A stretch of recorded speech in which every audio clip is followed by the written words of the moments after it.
लगाया गया है जिसका नाम यूथ इग्निटाइज है। ये मैं इसको सुन रहा हूं लगातार अपने उत्तराखंड में, तो बहुत सारे युवा इसकी पूरी पूरी प्रशंसा कर रहे हैं और इसमें बहुत सारे ऐसे विषय जो वास्तव में आज नौजवानों को जानने चाहिए वो सब उठाए गए। तो उसी के अंतर्गत एक बहुत महत्वपूर्ण विषय अभी मुझको मिला है और विषय है आर्य समाज और द थियोसॉफिकल सोसाइटी। एक चीज मैं आप लोगों से स्पष्ट कहना चाहता हूं, आप सब लोग मुझे बताएं, क्या बिना किसी कारण के कार्य की संभावना हो सकती? किसी भी कारण के बिना कार्य नहीं हो सकता। तो थियोसॉफिकल सोसाइटी की स्थापना हुई तो उसके पीछे भी क्या था बोलो? कोई ना कोई कारण था। अब वो क्या कारण था? और थियोसॉफिकल सोसाइटी की स्थापना कर्नल अलकोट और मैडम ब्लावत्स्की करते हैं न्यूयॉर्क में, अमेरिका में 1875 को। ठीक उसी 1875 में बंबई में आर्य समाज की भी स्थापना होती है।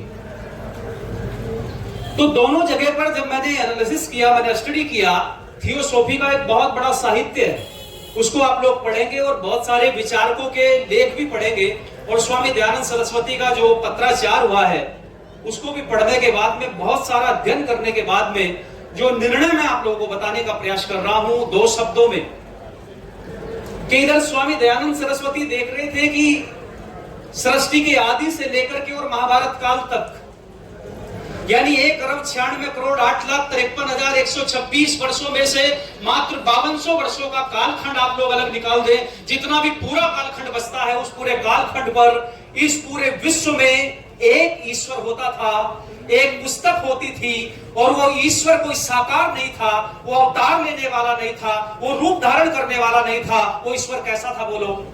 निराकार था। वो निराकार ईश्वर था, वो सर्वव्यापक था, अंतर्यामी था, अजर था, अमर था, अभय था, नित्य था, पवित्र था, सृष्टि करता था। उसी की उपासना सब लोग किया करते थे।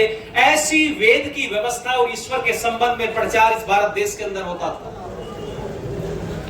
लेकिन उसी ईश्वर को कितना विकृत किया गया, उसी ईश्वर के बनाए संविधान को कितना विकृत किया गया। अभी डॉक्टर विवेक जी बहुत साइंटिफिक चीजें आप लोगों को मनुस्मृति के बारे में बता रहे थे।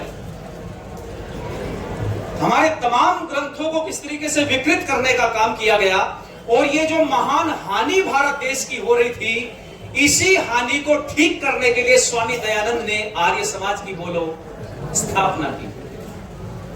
ये जो महती हानि हो रही थी और ऐसी हानि को स्वामी दयानंद सरस्वती ने 1875 से पहले देखा, बहुत एनालिसिस किया, अध्ययन किया, पढ़ा लिखा, समझा, विचारा और फिर एक ऐसा संगठन बनाया जिसके माध्यम से समाज को हम लोग ठीक करें। उसका नाम हुआ आर्य समाज। और यही काम करना चाहते थे कर्नल अलकोट। कहां पर बोलो? अमेरिका। कर्नल अलकोट और मैडम ब्लावत्स्की ने देखा था कि बाहर इसे अमेरिका के अंदर, पूरे न्यूयॉर्क शहर में नहीं, पूरे अमेरिका में लोग जो है वो गॉड और बाइबल का मजाक उड़ाने लगे। यानी गॉड को मानने के पीछे उनकी बहुत सारी भ्रांतियां, जैसे विकृत हो गया था यहां पर वेद का सिद्धांत, जैसे विकृत हो गया था ईश्वर का दर्शन, जैसे विकृतता आ गई थी यहां पर। स्पष्ट रूप से मैं कहना चाहता हूं, ईश्वरीय व्यवस्था जो चलती थी उसमें विकृति हुई, ऐसे ही गॉड को ठीक से समझने में वहां पर विकृति हुई और उस विकृति को ठीक करने के लिए उन्होंने थियोसॉफिकल सोसाइटी की स्थापना की। और शब्द भी देखिए आप, थियोसॉफी। आप यदि इसका एनालिसिस करेंगे तो आप जानेंगे थियो माने गॉड, ग्रीक का शब्द है, और सोफी माने नॉलेज, ज्ञान। यानी थियोसॉफी का जो मीनिंग निकल के आता है वो है गॉड का ज्ञान, गॉड की नॉलेज, गॉड का ज्ञान माने परमात्मा कैसा है। और परमात्मा में जो भ्रांति आज समाज के अंदर आ गई है, जो अमेरिकन समाज है, उसमें भ्रांति को ठीक करने के लिए उन्होंने कहा कि भाई यहां पर थियोसॉफी नाम की संस्था की स्थापना करें। लेकिन गॉड के ज्ञान के बारे में वो भी दिग्भ्रमित थे। कर्नल अलकोट भी जैसा गॉड है उसके बारे में बहुत रिसर्च कर रहे थे, जान रहे थे, इधर उधर खोज रहे थे और तमाम देश दुनिया के फिलोसफरों को वो लोग पढ़ रहे थे। तो उन्होंने स्वामी दयानंद को भी कहीं से सुना, जाना और पढ़ने का प्रयास किया। स्वामी दयानंद सरस्वती के प्रयास को देख करके कर्नल अलकोट की सहानुभूति बढ़ी और उन्होंने एक पत्र लिखा। स्वामी दयानंद को सबसे पहले पत्र लिखते हैं और आप लोग 1878 और 1879 के पत्राचार के बारे में थोड़ा सा जरूर स्टडी करिएगा। वो पत्र में लिखते हैं, स्वामी दयानंद सरस्वती जी कहते हैं कि प्रिय महर्षि, और ऐसे करते हुए आगे लिख करके बोलते हैं कि मैं आपके वेद के प्रति जो आपकी अगाध श्रद्धा है, वेद के प्रति जो आपका अटूट विश्वास है और आपका जो दर्शन है, आपकी जो फिलॉसफी है, उससे मैं बड़ा प्रभावित हूं। लेकिन उस पत्र में उन्होंने अंतिम लाइनों में कुछ ऐसा डाला, उन्होंने कहा कि देखो हम भी यहां पर यही काम करना चाहते हैं, जो रिवाइवल आप वहां कर रहे हैं, आप लिफ्टिंग कर रहे हैं, रिवाइवल कर रहे हैं, जो रिलीजियन है उसको करेक्ट करने का काम कर रहे हैं इंडिया के अंदर, हम भी अमेरिका में ऐसा ही करना चाहते हैं।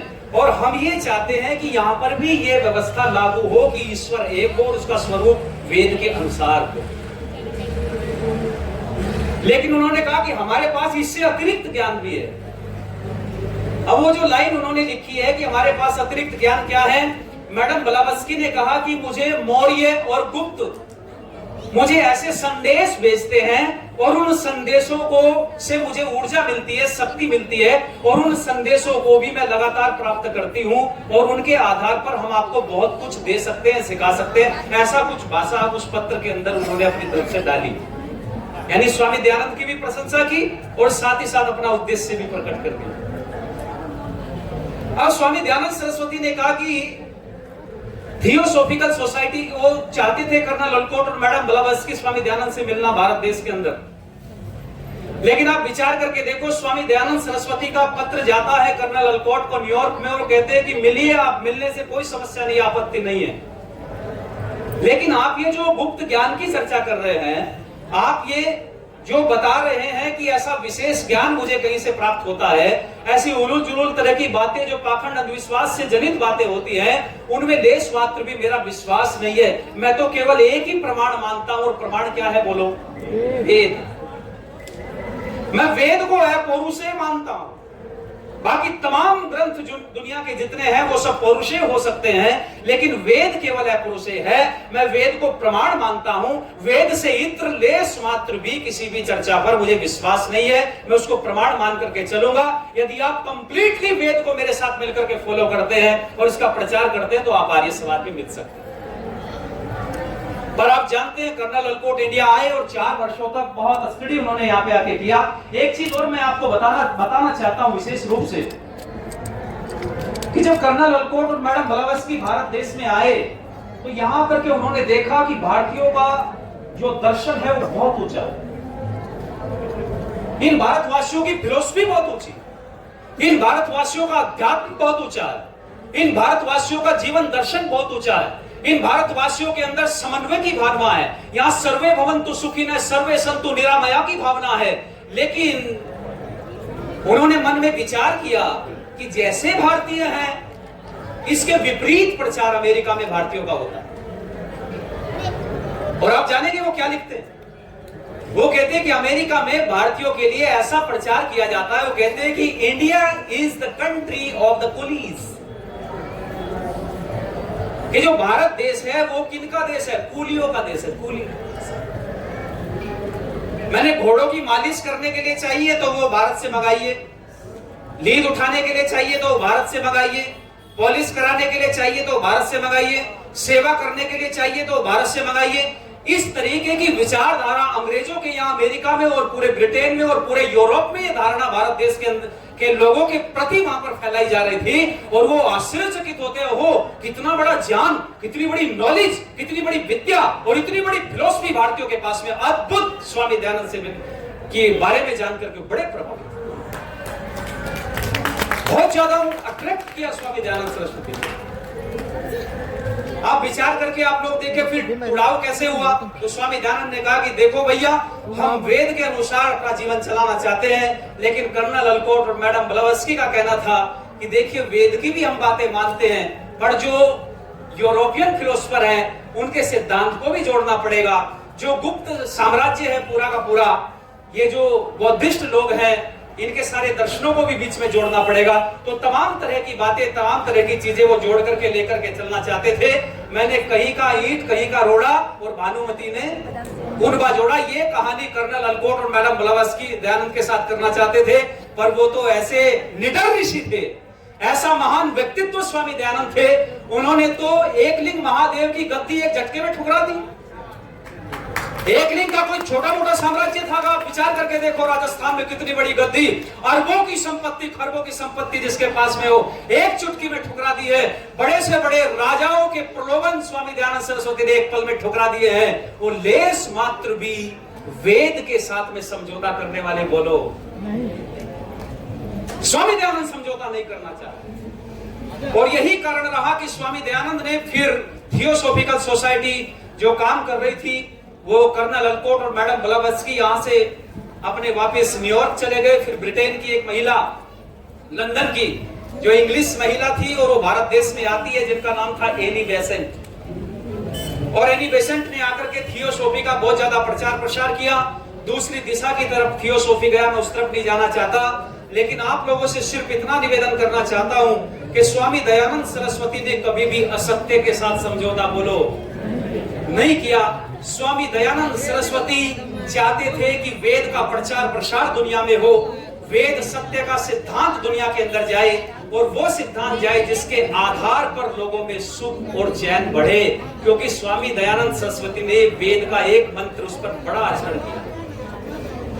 स्वामी दयानंद ने वेदों को खूब पढ़ा, लेकिन कुछ बातें ऐसी होती है जो हमारे आचरण को प्रभावित करती है।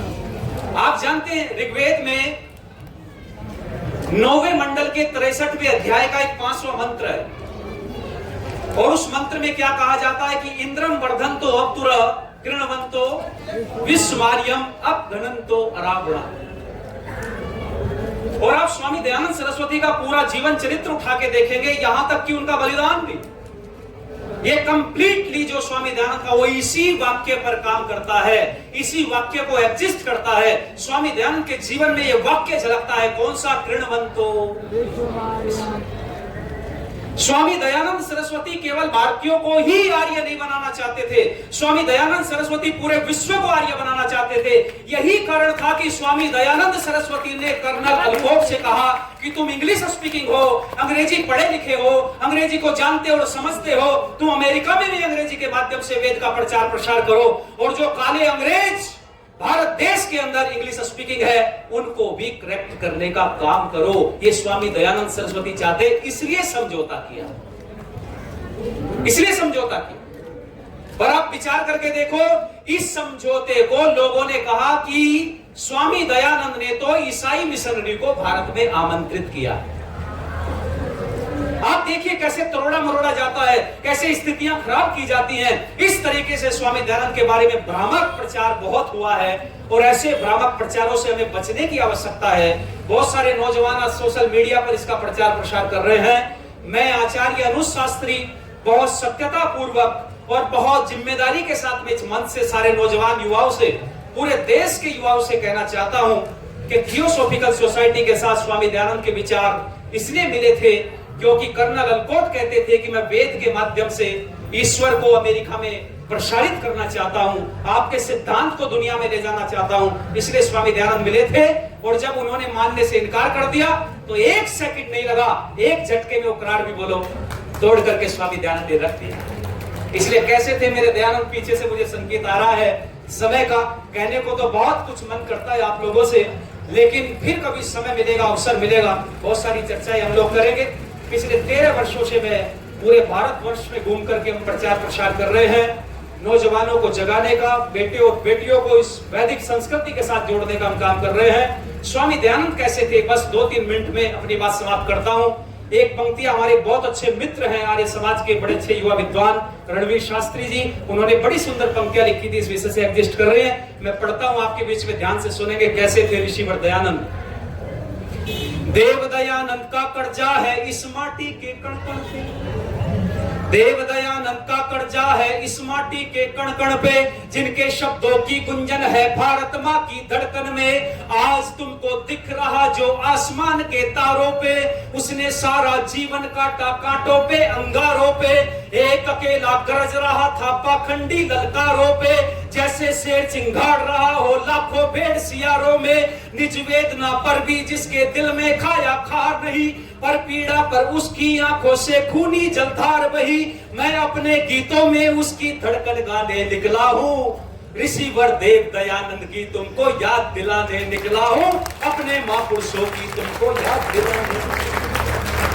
मैं शब्दों की महफिल में नंगा नृत्य नाच नहीं पाया, मैं शब्दों की महफिल में नंगा नृत्य नाच नहीं पाया, अपनी पीड़ा में व्याकरण चित्रण बाच नहीं पाया, मैं पुरस्कारों की चापलूसी में सुंदर गान नहीं गाता, किसी रूपसी की यादों में रोते प्राण नहीं गाता, मेरे काव्य का निर्माण नहीं है सोने के उपकरणों में, मेरी कविता हार गई है दयानंद के चरणों में, मेरी कविता हार गई है दयानंद के।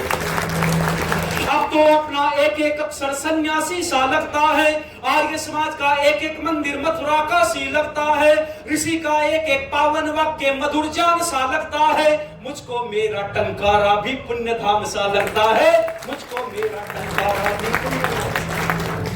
उस पुण्य धरा की माटी का मैं वचन निभाने निकला हूँ, अपने महापुरुषों के तुमको गीत सुनाने निकला हूँ, ऋषिवर देव दयानंद की तुमको याद दिलाने निकला हूँ। सुनिएगा जरा अंतिम बात, कैसे थे मेरे ऋषि दयानंद। देव दयानंद प्रकाश पुंज है गहनतमों की घाटी में, देव दयानंद प्रकाश पुंज है गहनतमों की घाटी में, देव दयानंद चंदन का पौधा सूखी बंजर माटी में, देव दयानंद करुणा का सागर पाषाणों के सीने पर, देव दयानंद रक्त बूंद था सूखे पड़े पसीने पर, देव दयानंद बलिदान था भारत मां की छाती पर, देव दयानंद शेषनाग था पाखंडों की छाती पर, देव दयानंद का जीवन संघर्षों की शिक्षा है, देव दयानंद का जीवन सीता की अग्नि परीक्षा है, देव दयानंद का जीवन कैसा संग्राम रहा होगा, राक्षसों की लंका में जैसे हनुमान रहा होगा, राक्षसों की लंका में जैसे हनुमान। उस महामानव उस ब्रह्मचारी की मैं पीड़ा गाने निकला हूँ, अपने महापुरुषों के तुमको गीत सुनाने निकला हूँ, ऋषिवर देव दयानंद की तुमको याद दिलाने। अंतिम पंक्ति पढ़ के विराम देता हूँ। कैसे उपकार किया ऋषिवर दयानंद ने। कोई समुदाय विश्व का ऐसा नहीं है जिसकी तरफ ऋषि की दृष्टि न गई हो। देव दयानंद को मातृशक्ति का पहरेदार कहूंगा, देव दयानंद को मातृशक्ति का पहरेदार कहूंगा मैं, जो रातों को हृदय से फूटी वो चित्कार कहूंगा मैं, जब पूरी नारी जाति पर आरोप लगे आवाज उठी, जब धर्म के देवालयों में अबलाओं की लाज लुटी, जब मृत पति के संग नारी भी चिता पर जलने लगती है, तब देव दयानंद के हृदय में एक आग पिघलने लगती है। तब दयानंद ने नारी शक्ति को मां के करके सम्मान दिया, धरती से भारी बतलाया सबसे ऊंचा स्थान दिया, दुनिया के पत्थर खाए तुमको जीने का आधार दिया, पर हाय एक नारी ने ही जहर पिलवाकर दयानंद को मार दिया। आप विचार करिए, लेखनी टूटती है यहाँ विश्लेषकों की। स्वामी दयानंद ने कहा था कि जगन्नाथ तुम नहीं जानते कि इस समय विष देने से इस विश्व की कितनी बड़ी बोलो हानि हुई है, इसका अंदाजा तुम्हें नहीं है। लेकिन याद रखना लोगों, ऋषि का ऋषित्व तो प्रकट होता है, ऋषि मनुष्य से ऊपर होते हैं, इसलिए जगन्नाथ विष देने वाले जगन्नाथ को भी कुछ मुद्राएं देकर के भगा देते हैं। यहाँ ऋषित्व सिद्ध होता है, मनुष्य से ऊपर उठ करके ऋषित्व की भावना। स्वामी दयानंद ने किसको करेक्ट नहीं किया? स्वामी दयानंद ने ईसाइयों की भर्त्सना की है, इस्लामिक जो मान्यताएं समाज को खाई जा रही थी उनको करेक्ट करने का काम किया। क्या बौद्धिस्ट, क्या जैनिज्म, तमाम तरह के मत पंथ संप्रदाय सबकी खटिया खड़ी करती है स्वामी दयानंद सरस्वती ने, और कहा कि यदि जीवन में सुख और आनंद चाहते हो तो उसका मार्ग केवल और केवल बोलो वैदिक मार्ग है, इसके अलावा कोई दूसरा रास्ता बोलो नहीं है। तो बस यहीं पर मैं अपनी वाणी को विराम देता हूं। आपने दच्चित होकर के सुना है, सभी का बहुत बहुत आभार, बहुत बहुत धन्यवाद। एक सूचना मैं आपको देकर के पीछे हट रहा हूं। दक्षिण अफ्रीका से हमारे कुछ साथी मित्र आए हैं, लगातार हमसे जुड़े रहते हैं। वहां भी इस तरीके की बहुत सारी भ्रांतियां पनप रही है, और क्योंकि अल्पसंख्यक है वहां पर ये समुदाय आर्यों का, मूल्य पात्री वहां दन दनादन अपनी व्यवस्था को कनपा रहे हैं।